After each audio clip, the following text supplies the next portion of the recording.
Bien, entonces, buenos días muchachos, espero que se encuentren bien, que se sigan cuidando. Vamos a dar inicio a esta primera presentación llamada análisis dimensional. Este es un repaso de lo que probablemente ya hayan visto y hay que reforzar su conocimiento de análisis dimensional, que es una herramienta muy poderosa y que los va a distinguir de ser ingenieros a ser técnicos. Esto es porque en muchas ocasiones tenemos que analizar algún fenómeno físico y tenemos que revisar libros para ver qué ecuación es la idónea o ecuaciones para poder modelar matemáticamente a ese fenómeno físico. Con el análisis dimensional y el principio de similitud van a poder modelar matemáticamente muchos fenómenos físicos lineales, ¿de acuerdo? Ya cuando no son lineales ya es algo más complejo, pero con esta herramienta van a poder analizar ese fenómeno físico, desmenuzarlo y a partir solamente de sus conocimientos científicos que ya traen, poder deducir la ecuación o ecuaciones que conforman ese fenómeno físico y trabajar con él, ¿verdad? Entonces es muy importante su conocimiento en el análisis dimensional y en el principio de similitud. El principio de similitud corresponde a, por ejemplo, ya que modelamos y obtuvimos un modelo matemático, poder hacer una maqueta que se pueda manipular en laboratorio y poder extrapolar los resultados de las pruebas a que sometimos esa maqueta, extrapolar esos resultados a una dimensión mayor o menor, ¿verdad? De modo, ustedes han visto que se pueden hacer la maqueta de un gran edificio, de un puente, y someter esa maqueta a diferentes pruebas para poder extrapolar los resultados obtenidos a lo que hubiera sido equivalente a haberlo construido en forma normal, ¿verdad? Ya sea extrapolarlo a algo muy grande o algo muy pequeño, ¿de acuerdo? Permítanme, me llegó un WhatsApp, quizá de algunos de ustedes. Dice, tengo problemas con mi internet. Bueno, como ya les comenté, algunos de ustedes pueden tener problemas con internet, pero vamos a tener el respaldo en Twitch y en YouTube para que puedan repasar la sesión con calma, ¿verdad? Ok, vamos a continuar. El análisis dimensional es un método usado para reducir complejos problemas físicos a su forma más simple, es decir, es una técnica para deducir información acerca de un fenómeno basándose en que puede escribirse mediante una ecuación dimensionalmente homogénea entre ciertas variables. El principal uso del análisis dimensional es deducir de un estudio de las dimensiones de las variables en cualquier sistema físico ciertas limitaciones en la forma de cualquier interrelación posible entre estas variables. El resultado del análisis dimensional consiste en reducir el número de variables originales del fenómeno a un conjunto más pequeño, formado con dichas variables. El análisis dimensional se puede utilizar para determinar la forma de ecuaciones físicas a partir de las variables principales y de sus dimensiones. Comprobar cualitativamente las ecuaciones. Determinar las dimensiones de coeficientes empíricos. Establecer y realizar experimentos descubriendo aspectos desconocidos del problema. Y formular leyes de similitud de considerable importancia en la investigación experimental. Bien, recuerden, a través del chat pueden escribir alguna duda, pregunta, comentario. Voy a estar monitoreando continuamente el chat aquí en mi teléfono para dar respuesta. Ok, continuemos. Los métodos que existen para resolver problemas por medio del análisis dimensional son varios, entre los que destacan de Rayleigh, de Buckingham, Hunsaker-Reitmar. Estos métodos se basan en el principio de homogeneidad dimensional establecido por Fourier ya desde 1822, según el cual la relación entre un fenómeno y sus variables debe ser la unidad a una constante adimensional.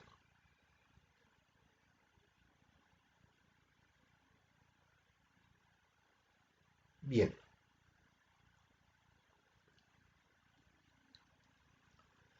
El corazón del análisis dimensional es el concepto de similitud, es decir, la equivalencia entre dos cosas o fenómenos que parecerían diferentes.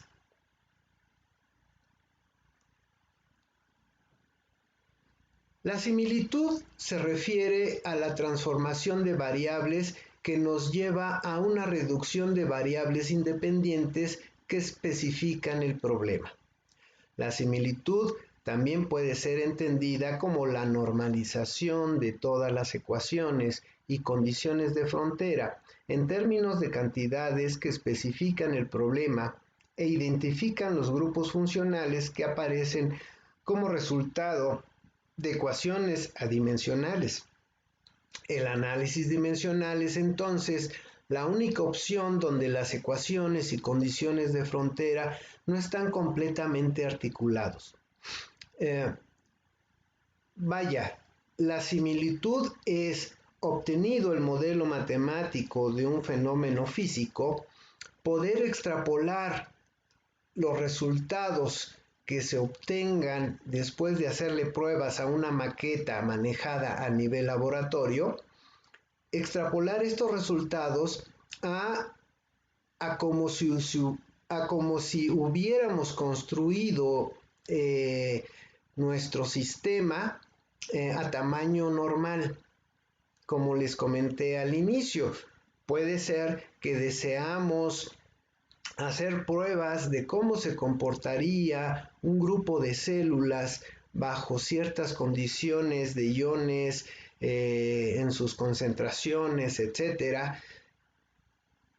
Y podemos hacer una maqueta equivalente, una estructura equivalente manejable en laboratorio y extrapolar los resultados obtenidos a cómo se hubiera comportado en ese sistema diminuto, ¿verdad?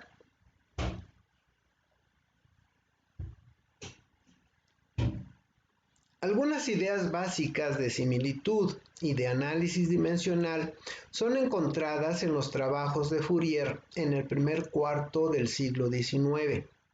Lord Rayleigh, Reynolds, Maxwell, Freud en Inglaterra, Carvalho, Bacci y otros en Francia se dedicaron a este estudio a finales del siglo XIX. Por el año de 1914, los principios de estos estudios fueron establecidos por otros como Edgar Buckingham con su teorema Pi, y en 1922 por Bridgman, con desarrollos al respecto y su principio llamado de la significancia absoluta de magnitudes relativas. Desde entonces, la literatura y estudios sobre similitudes y análisis dimensional han crecido enormemente.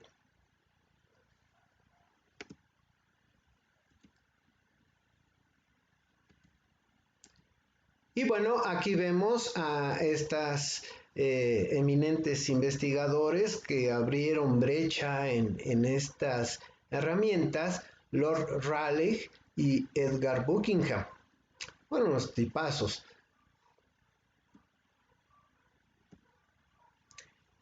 El análisis dimensional está enraizado en la naturaleza de los artificios que construimos para describir el mundo físico y explicar su funcionamiento en términos cuantitativos. El pensamiento lógico puro no lleva ningún conocimiento del mundo físico. Todo conocimiento inicia en la experiencia y termina en ella. Propuestas provenientes de la lógica pura están vacías de experiencia real. Esto es lo que decía Einstein.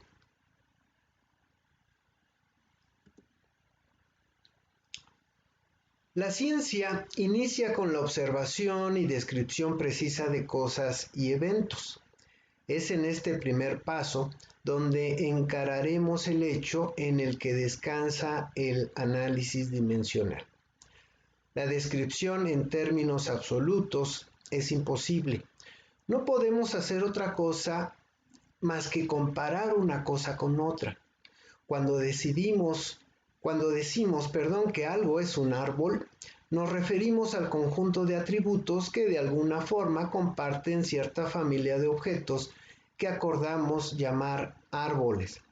Y bueno, prácticamente en toda nuestra ciencia y tecnología se basa en la comparación. No podemos hacer otra cosa más que comparar una cosa con otra. La física inicia rompiendo el proceso descriptivo en términos más simples. Un objeto o evento es descrito en términos de propiedades básicas como longitud, masa, color, forma, velocidad, tiempo. Ninguna de estas propiedades puede ser definida en términos absolutos, solo con referencia en algo más. Un objeto tiene una longitud de una barra métrica, el color de una naranja, el peso de algo conocido, la forma de una esfera, en fin. Solamente podemos comparar. Las referencias pueden ser más precisas, pero en esencia la descripción es un conjunto de similitudes entre una cosa y un juego de otras que son conocidas por nosotros. No podemos hacer más que comparar una cosa con otra. Una propiedad física primero se establece como un concepto basado en la experiencia y formalizado con una operación definida de comparación para determinar si las muestras son iguales A igual a B o no A diferente a B.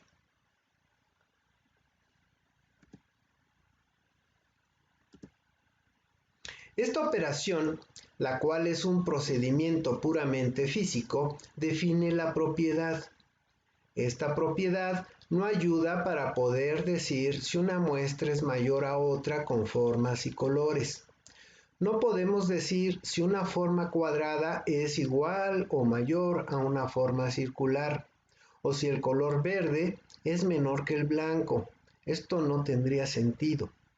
Propiedades como la forma y el color son útiles para describir las cosas, pero no juegan un papel importante en cualquier análisis cuantitativo, el cual trata con magnitudes relativas.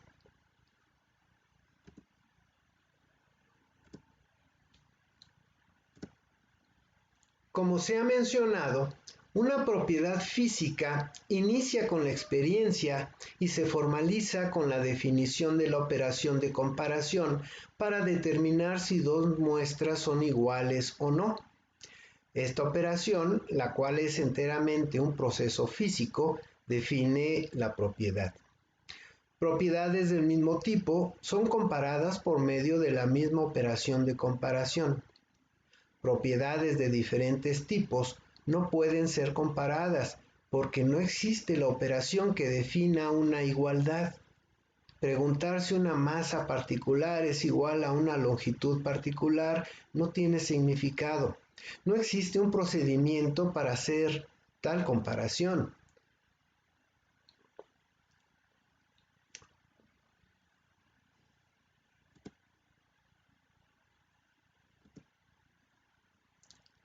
La ciencia inicia con la observación y descripción, pero su meta final es inferir de esas observaciones leyes que expliquen el fenómeno del mundo físico en su forma más simple y general. Las cantidades físicas son de dos tipos: cantidades base y cantidades derivadas. Las primeras, las cantidades base, son definidas enteramente en términos físicos y forman los bloques de construcción básicos para el sistema de cantidades derivadas. Las cantidades base y derivadas juntas proveen la base racional para describir y analizar el mundo físico en términos cuantitativos. Vamos a ahondar más en esto. Una cantidad está definida por dos operaciones físicas: comparación, A igual a B o A diferente a B, y suma, C igual a A más B. Dos cantidades base con operaciones de comparación y suma iguales son del mismo tipo, es decir, diferentes muestras de la misma cantidad.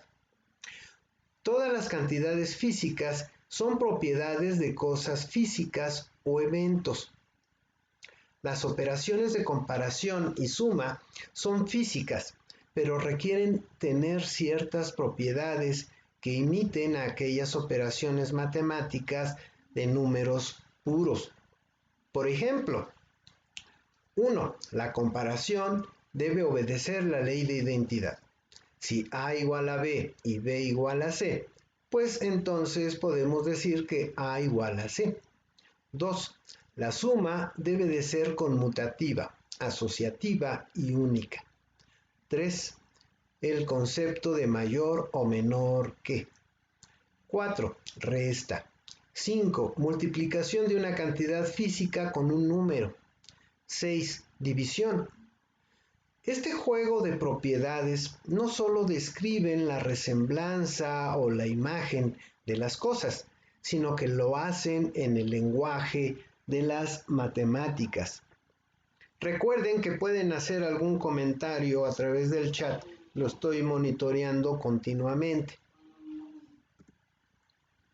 Es importante notar que otras operaciones matemáticas no están definidas en términos físicos, es decir, no hay una cantidad física tangible que represente el producto de una longitud y una masa. No podemos señalar una cosa como la raíz cuadrada de una longitud o el logaritmo natural del tiempo. Productos, relaciones, potencias, exponenciales y otras funciones tales como funciones trigonométricas y logaritmos están definidos para números, pero no tiene correspondencia física en operaciones que envuelvan cantidades físicas.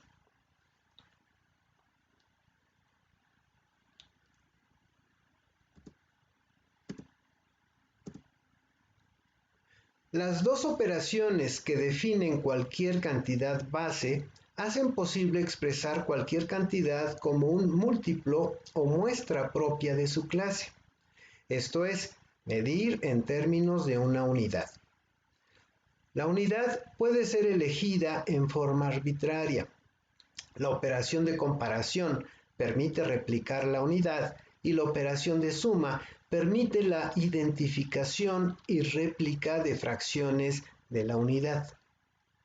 El proceso de medición consiste en añadir físicamente réplicas de la unidad y fracciones de ella hasta igualar la cantidad que está siendo medida. Esto está más claro en la siguiente diapositiva.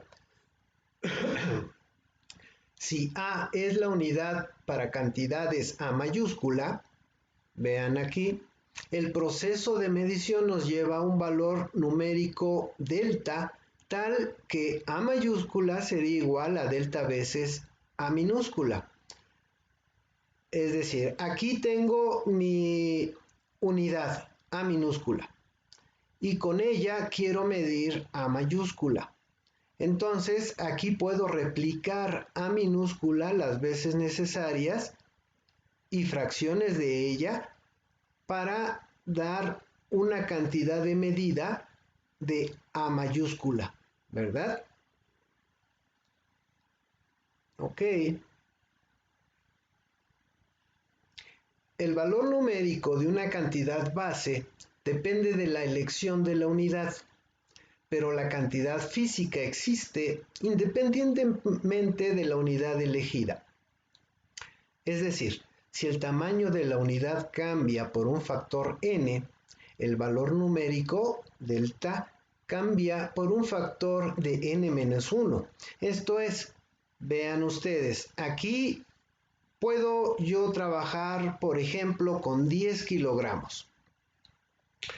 Si bajo el valor de la unidad por 1000, por ejemplo, en lugar de kilogramos tendré gramos. Pero tengo que subir el valor de la cantidad de 10 a 10.000. Esto es a lo que nos referimos cuando si cambia por un factor n, su contraparte debe de cambiar por un factor n-1. A esto nos referimos. Hay que notar también que la relación entre dos valores numéricos de dos cantidades del mismo tipo es independiente del tamaño de la unidad base. Vaya, es decir, si yo sé que A es igual a 2 veces B, esto debe de ser válido en centímetros o en pulgadas. ¿De acuerdo?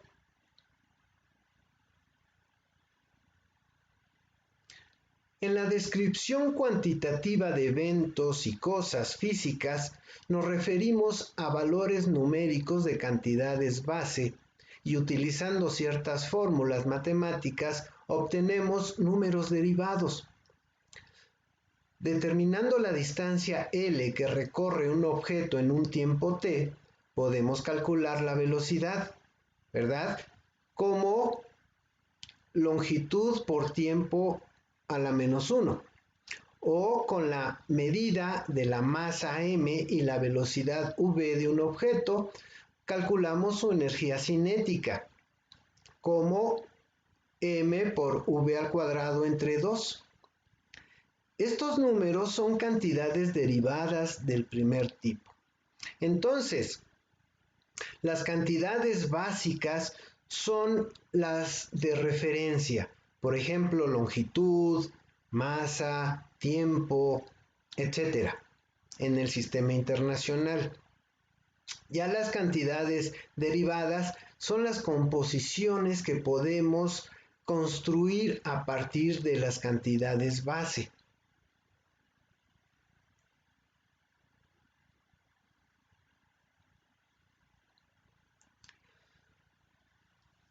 El principio de Bridgman de la significancia absoluta de magnitudes relativas nos dice: un número Q obtenido por la inserción de valores numéricos de cantidades base dentro de una fórmula es una cantidad física si la relación de dos muestras cualesquiera de los componentes de la fórmula permanece constante cuando los tamaños de las unidades cambian. Esto es, si tenemos, permítanme un segundo,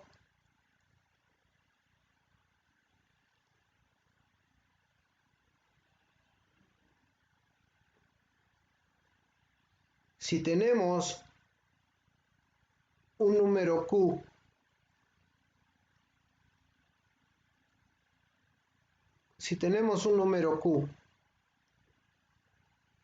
que está en función de diversas variables, podemos poner una constante de proporcionalidad que sería alfa y poner las diferentes cantidades, por ejemplo, una A elevada a la A por una B elevada a la B por una C elevada a la C, etcétera. Entonces, cuando todas estas relaciones permanecen constantes, cuando los tamaños de las unidades cambian, entonces estamos hablando de una relación dimensionalmente homogénea. ¿Ok? En pocas palabras, lo que ya habíamos comentado, A igual a 2B debe de ser igual en centímetros que en pulgadas o en otras unidades. Por supuesto, vamos a ampliar todos estos conceptos más adelante porque van a tener que hacer el modelado de algunos fenómenos físicos utilizando esta herramienta, pero no se preocupen, todo esto lo vamos a ampliar y va a quedar muy claro. Ok.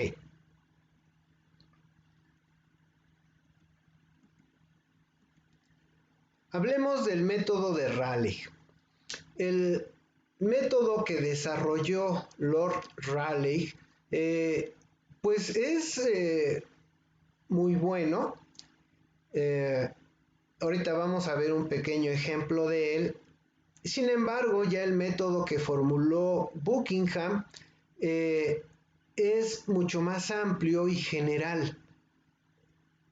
Pero ya el método de Rayleigh funcionó por un tiempo bastante bien. Si una expresión es de la forma A más B más C más etcétera, será necesario que todas y cada una de las variables tengan la misma dimensión.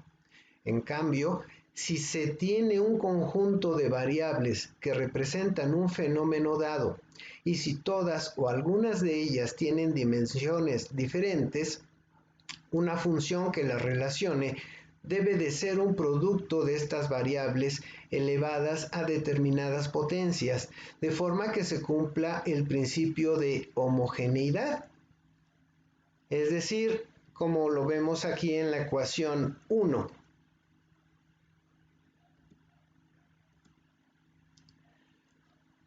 Bridgman demostró que el monomio anterior, la ecuación 1, satisface el principio de homogeneidad, donde A, B, C, etc. son valores numéricos de cantidades base y el coeficiente alfa y exponentes A, B, C minúsculas son números reales cuyos valores distinguen un tipo de cantidad derivada de otra. Una cantidad derivada no necesariamente representa algo tan tangible como en el mismo sentido que las cantidades base, aunque pudiera en ciertas ocasiones. La raíz cuadrada del tiempo es una cantidad derivada, pero pues no podemos señalar algo como la raíz cuadrada del tiempo, ¿verdad?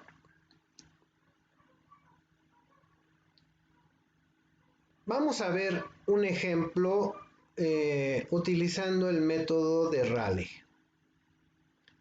Se sabe que la velocidad de salida de un fluido por un orificio en la base del contenedor está en función de la altura del fluido dentro de él y de la aceleración de la gravedad. Determinar la forma de la ecuación para esta velocidad.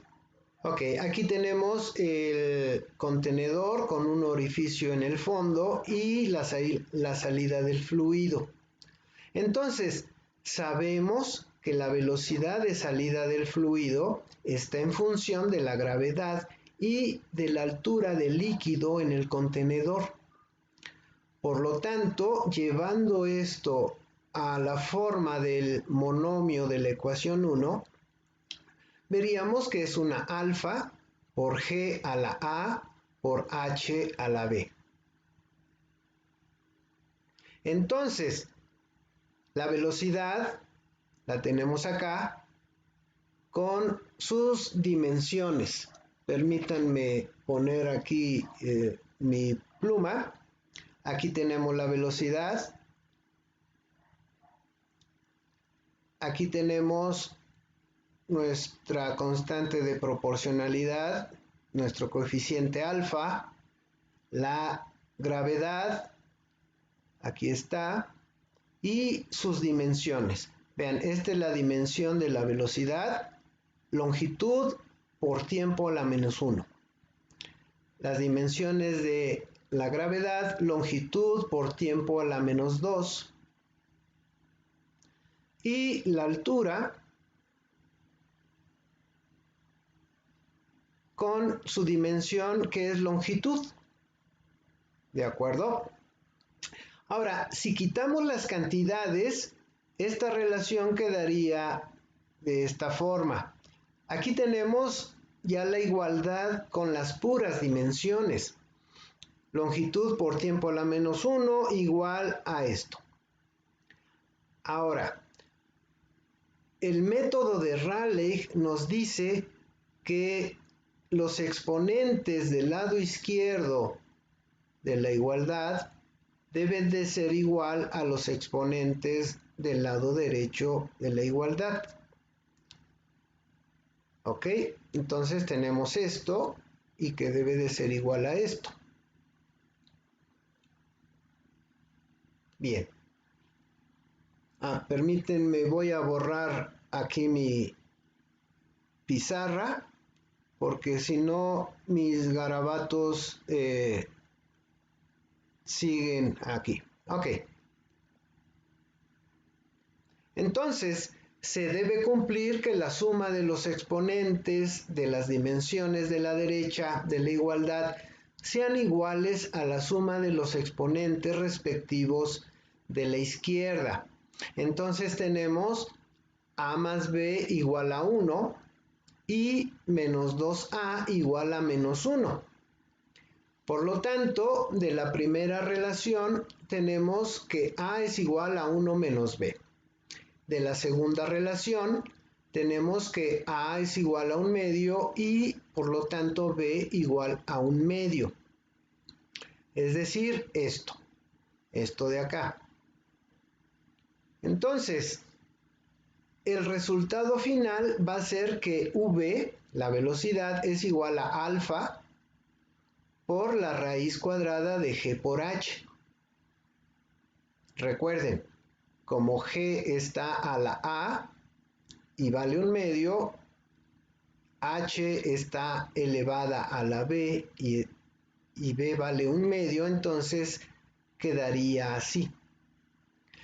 Y este es el teorema de Torricelli, que es una aplicación del principio de Bernoulli y estudia el flujo de un líquido contenido en un recipiente a través de un pequeño orificio bajo la acción de la gravedad.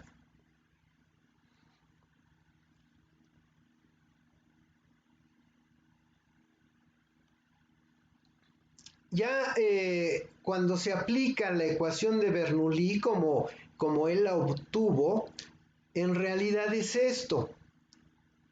Vean ustedes que aquí alfa sería CV por raíz cuadrada de 2, ¿verdad? Que es lo que obtuvimos en la diapositiva anterior, acá de alfa.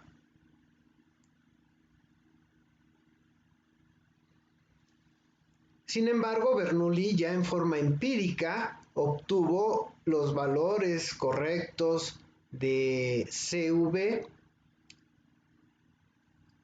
Nosotros con el método de Rayleigh obtuvimos una aproximación muy buena acerca de esto. Fíjense cómo prácticamente de 2 patadas obtuvimos la relación fundamental, ¿verdad? sin tener en cuenta las cualidades del fluido dentro del contenedor y las características del orificio como su diámetro y forma.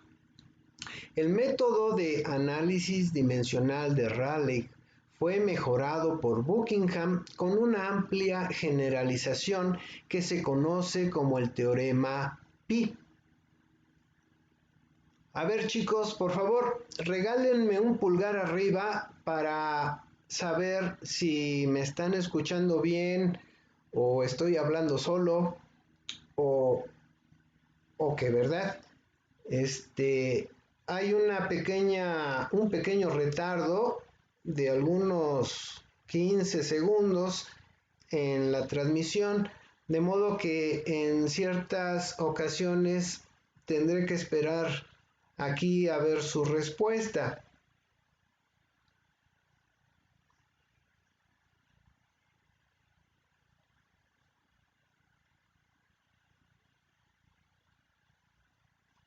Bien, todo va bien. Ok, bien, vamos a continuar.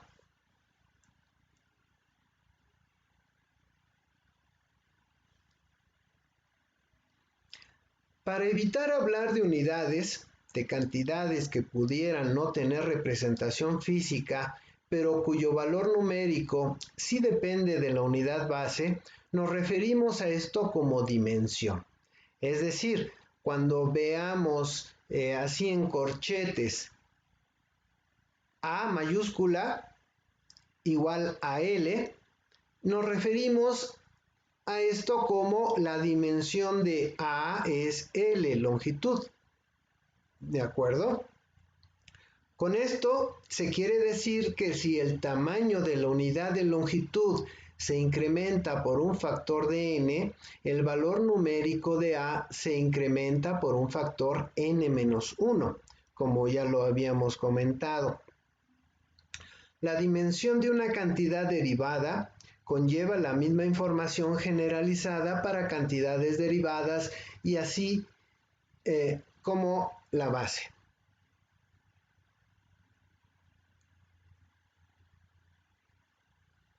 Consideremos una cantidad definida por la fórmula de aquí de la ecuación 2. Vean ustedes, esta ya está más desmenuzada, ¿verdad? Q igual a alfa, nuestra constante de proporcionalidad, por diferentes longitudes. Una longitud 1 elevada a la L1, otra longitud 2 elevada a la L2, etcétera, hasta una masa 1 a la M1, masa 2 a la M2, etcétera, hasta un tiempo T1 elevado a la T1, T2 elevado a la T2, etcétera, etcétera. Vean cómo ya en esta ecuación, se involucran todas las cantidades base que hablábamos, y a través de esta ecuación 2 ya podemos obtener las cantidades de segundo tipo, ¿verdad? Donde las L's son los valores numéricos de ciertas longitudes, las M's de ciertas masas, las T's de ciertos tiempos, alfa y los exponentes pues son números reales. Podemos decir que la dimensión de la cantidad derivada Q sería, en lugar de esta ecuación 2, la 3. Vaya, aquí ya poner sumatorias en los exponentes para resumir la ecuación 2 de esta forma, como lo vemos en esta ecuación 3. L elevado a la sumatoria de todas las L's, 1, 2, 3, etcétera, igual las masas, igual los tiempos. Ok. La dimensión es simplemente la formulación de cómo se transforma el valor numérico de una cantidad cuando cambian los tamaños de sus unidades. Para obtener la dimensión de la ecuación 3, de una cantidad derivada 2. Sustituimos para cada cantidad base el símbolo de su dimensión, omitimos el coeficiente alfa y obtenemos la ecuación 3 por álgebra. La dimensión de la energía cinética, por ejemplo, la cual es 1/2 de m por v al cuadrado, pues sería esta, la masa, su dimensión, la energía cinética, que sería igual a la masa a la 1, L a la 2 por T a la menos 2. ¿De acuerdo? Bien, aquí terminamos esta primera presentación de análisis dimensional. ¿Tienen alguna duda al respecto? La pueden hacer a través del chat.